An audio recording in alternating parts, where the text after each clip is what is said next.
Saudi আরবের Almarai company, এই কোম্পানিটা চিনে না বাংলাদেশে বাংলাদেশি লোক খুব কমই আছে। তো এই কোম্পানিতে অনেকেই আসতে চান। তো বাংলাদেশে আসলে কখন ভিসা যায় এগুলো মানুষ খোঁজ রাখে না। আর যখন ভিসা যায় তখন এই যে আমি যেভাবে আলমারাই কোম্পানির ভিসাগুলো উঠায় ধরি, মানে কখন কখন যায় এরকম কিন্তু আমি দেখি না কেউ আরো আছে কিনা, তো আমার চোখে পড়ে না। তো যাই হোক, এই কোম্পানিতে আসতে গেলে অবশ্যই আপনার অভিজ্ঞতার প্রয়োজন আছে। বিশেষ করে যারা বিদেশ ফেরত, তারা এই কোম্পানিতে সহজে আসতে পারে, কারণ তারা হলো ইন্টারভিউ দিলেই টিকে। তো কি জন্য বলতেছি, এই যে আমার কাছে একটা আলমারি কোম্পানির যার এই যে ভিসাটা পাইছে ওনার এইটা আছে আমার কাছে। তো উনি হইলো আগে সৌদি আরবে কাজ করে গেছে, আবার দুবাইতেও ছিল। তো উনি কিন্তু আলমারি কোম্পানিতে ইন্টারভিউ দিছিল, তো উনি টিকছে। তো এরকম কিন্তু আপনার অভিজ্ঞ পার্সন যারা, তারা হইলো আসতে পারবো। আবার এটা কিন্তু সরাসরি আলমারাইয়ের নামে ভিসা হচ্ছে। তো এখানে আবার এজেন্সির সাথে আবার একটু কথা বলে নিবেন যখন আপনি আলমারাই কোম্পানিতে আসবেন।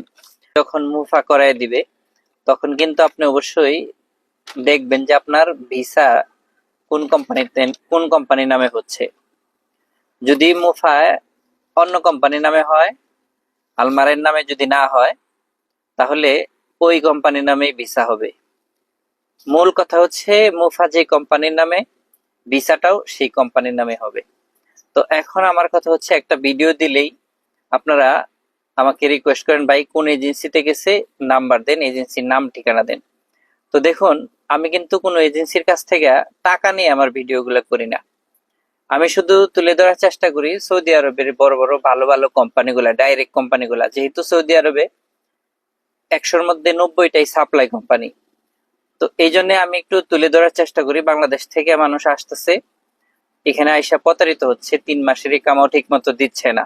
আপনাদের কাছে আমার একটাই রিকোয়েস্ট, আপনারা এজেন্সির নাম ঠিকানা আমার কাছ থেকে না চেয়ে আপনি সরাসরি ঢাকা শহরে এজেন্সিতে যান।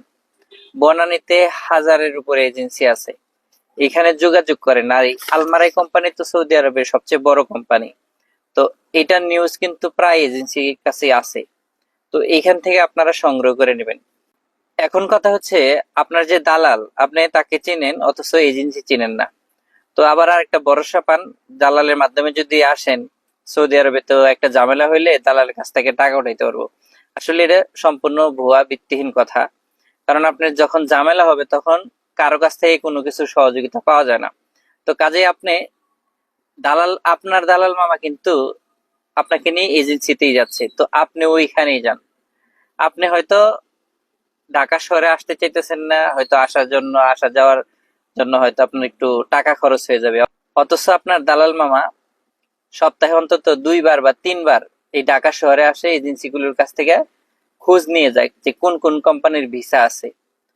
তো আপনি বিদেশে আসার আগে, এতগুলো টাকা খরচ করার আগে, দু একটা এজেন্সির কাছে যান, কোন কোন ভিসা গুলো আছে, কোন কোম্পানির গুলোর ভিসা আছে, এগুলো খোঁজ রাখেন। তবে আপনার একটা লক্ষ্য থাকতে হবে, আপনি সৌদি আরবের কোন কোম্পানিতে আসবেন, এটা আগে সিলেক্ট করেন।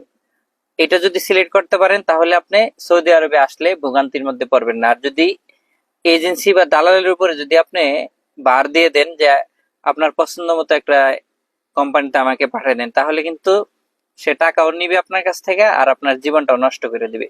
তো সুতরাং শুধুমাত্র যে আপনাকে এই আলমারাই কোম্পানিতে আপনার আসতে হবে তা কিন্তু না।